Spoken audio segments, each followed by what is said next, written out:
हाँ जी स्टूडेंट्स, तो आज हम क्लास 12th फिज़िक्स का chapter 4 moving charges and magnetism से एक बहुत important topic Biot Savart's law पढ़ने वाले हैं। बायो सावर्ट्स ये दो अलग अलग फिजिसिस्ट थे और दोनों फ्रांस के थे, तो उनका नाम प्रोनाउंस करने में थोड़ी प्रॉब्लम होती है, बट जो भी है, नाम में क्या रखा है, टॉपिक को हम स्टार्ट करते हैं। तो ये जो टॉपिक है, इससे पहले मैग्नेटिज्म के बारे में काफ़ी कुछ पढ़ा जा चुका होता है। ऑस्टेड्स एक्सपेरिमेंट, ये वो कि इलेक्ट्रिसिटी में और मैग्नेटिज्म में क्या रिलेशन है, वो सब बातें ऑलरेडी पता होती हैं। तो आपको अगर वो चीज़ें पता है और ये टॉपिक पे अगर आप आए हुए हैं तो आप इसको देख सकते हैं, यह बिल्कुल हेल्पफुल रहेगी। ये जो लॉ है ये मैग्नेटिज्म के बारे में बताता है। एक्चुअली ये मैग्नेटिक फील्ड के मैग्नीट्यूड के बारे में बताता है। मैग्नीट्यूड के बारे में कैसे, मान लीजिए ये कोई करंट कैरिंग कंडक्टर है, ये ना करंट कैरिंग कंडक्टर है, इसमें करंट की जो डायरेक्शन है अपवर्ड, जैसे कि जो दिखाई गई है, तो किसी जगह पर मैग्नेटिक फील्ड की डायरेक्शन क्या होगी वो हम राइट हैंड थंब रूल से पता कर लेते हैं। ओके, फॉर एग्जांपल यहाँ पे मैग्नेटिक फील्ड कुछ इस तरह से रहेगी, यहाँ पर इनवर्ड, ये जो साइन है इनवर्ड का है, ओके, और यहाँ पर इस साइड में आउटवर्ड, इस तरह से मैग्नेटिक फील्ड रहेगी। तो मैग्नेटिक फील्ड की डायरेक्शन किस जगह पर क्या होगी वो तो पता चल जाएगा। फिर यहाँ पे इनवर्ड है, यहाँ पे आउटवर्ड है, यहाँ पे इस डायरेक्शन में है, मतलब फ्रॉम लेफ़्ट टू राइट है, यहाँ पे राइट टू लेफ़्ट है। लेकिन किसी पर्टिकुलर डिस्टेंस पर मैग्नेटिक फील्ड का मैग्नीट्यूड कितना होगा वो कैसे पता चलेगा, वो बताता है Biot Savart's law. Okay, so magnitude is calculated by using Biot Savart's law. अब ये होता क्या है, देखिए, मान लेते हैं कोई कंडक्टर है, इसमें से इलेक्ट्रिक करंट फ्लो हो रहा है और डायरेक्शन ये है आई, तो इसके कारण यहाँ पर राइट हैंड थंब रूल से यहाँ पता चल जाएगा कि भाई जो मैग्नेटिक फील्ड होगी वो डाउनवर्ड होगी, ये तो बात ठीक है। बट मैग्नीट्यूड अगर हम निकालना है तो वो कैसे करेंगे, तो उसके लिए हम क्या करते हैं, इस कंडक्टर का एक बहुत छोटा सा हिस्सा डीएल कंसिडर कर लेते हैं, इसमें भी करंट फ्लो हो रहा है, तो इस DL current carrying conductor DL के कारण भी यहाँ पर कुछ मैग्नेटिक फील्ड बनेगी, और इसका डिस्टेंस मान लेते हैं आर है, ठीक है ना, ये पॉइंट यहाँ से आर डिस्टेंस पर है। तो क्योंकि इस डीएल के कारण बनेगी तो वो मैग्नेटिक फील्ड भी छोटी सी होगी, तो उसको हमने नाम दे दिया डी बी, और वो इनवर्ड होगी, ये साइन बता रहा है कि इनवर्ड होगी। ये पॉइंट पी पर हम ये मैग्नेटिक फील्ड निकाल रहे हैं, और यहाँ से डिस्टेंस हो गया इसका आर। अब ये जो आर है और यहाँ पर जो डी एल है, इन दोनों के बीच में एंगल, इधर से अगर नाम उसको दिया हमने थीटा, तो दूसरी साइड से मान लो फाई। ओके, तो इतनी तो नॉर्मल जानकारी है। अब आगे बढ़ते हैं, तो ये डीबी कितनी होगी, एक बात तो क्लियर है, ये जो डीबी है इलेक्ट्रिक करंट के कारण ही है, अगर इलेक्ट्रिक करंट ना होता तो ये डीबी भी ना होती, ठीक है। यानी कि D B is directly proportional to I, current जितना ज़्यादा होगा उतनी ज़्यादा मैग्नेटिक फील्ड बनेगी, अदरवाइज नहीं बनेगी। फिर आगे बढ़ते हैं, और इसके अलावा जितना ज़्यादा डिस्टेंस बढ़ता रहेगा तो मैग्नेटिक फील्ड उतनी ही कम होगी। और यहाँ पर मैं आपको बता देता हूँ कि ये जो मैग्नेटिक फील्ड है इन्वर्स स्क्वायर लॉ को फॉलो करती है, तो हम बोल सकते हैं कि D B will be inversely proportional to R square. इन दो चीज़ों पर ये डिपेंड कर रहा है, अभी तक हमने देख लिया। तीसरा, ये जो डी एल की लेंथ है इसको हम कम ज़्यादा मान सकते हैं। तो मान लो कि अगर किसी ने डी एल इतना मान लिया, यहाँ से लेके यहाँ तक मान लिया डी एल, तो इतने में तो आई भी तो ज़्यादा जा रहा होगा, क्यू की भी तो अमाउंट बढ़ जाएगी, तो एज अ रिजल्ट आई की भी वैल्यू बढ़ जाएगी। आई मीन करंट तो उतना जा रहा है लेकिन चार्जेस ज़्यादा फ्लो होंगे, यानी कि एक डी एल, ये फिर यानी कि हमने कोई डी एल ऐसा मान लिया जिसकी की वैल्यू से 3 टाइम्स है, तो डी एल इसके कारण, इसके कारण और इसके कारण, तो इन तीनों के कारण फिर मैग्नेटिक फील्ड भी तो 3 टाइम्स बढ़ जाएगा।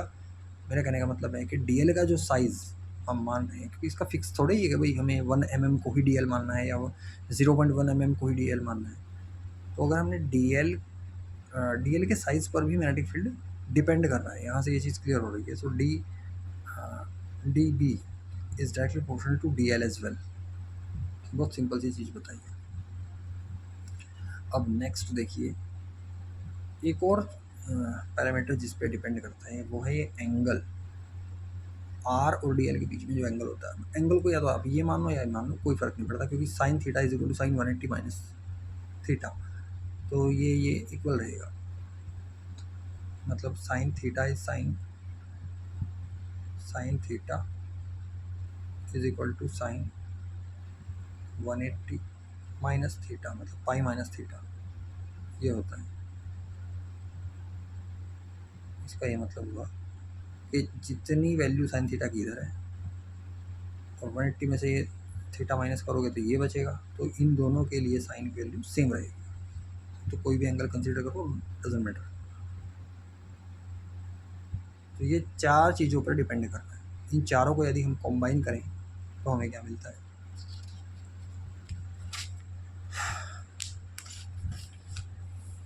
तो हमें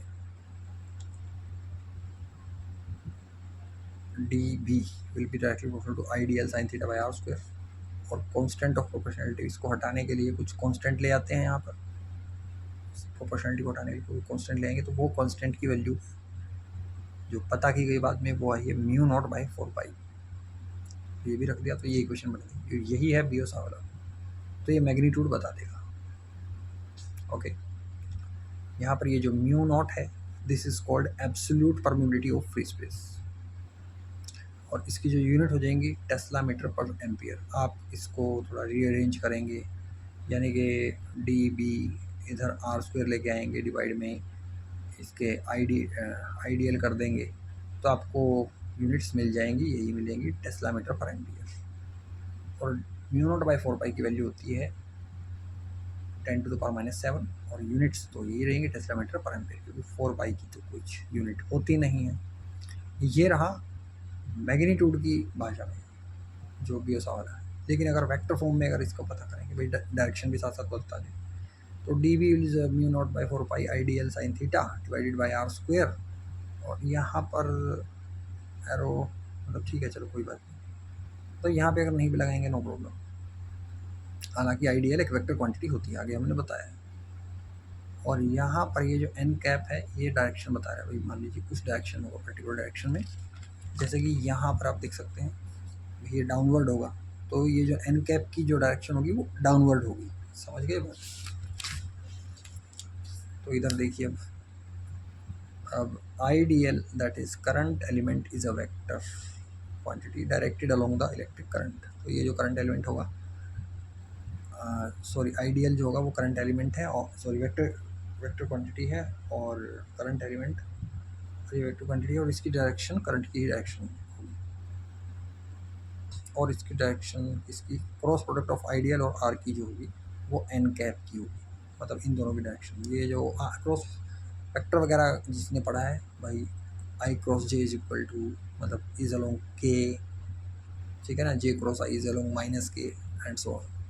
तो आइडियल यहाँ से बताता हूँ, ये रहा आइडियल, आइडियल इधर हो गया, तो आइडियल और आर ये इधर रहा, तो आइडियल और आर ऐसे करेंगे तो थंब नीचे की तरफ जा रहा है, तो ये हो जाएगी एन कैप की डायरेक्शन।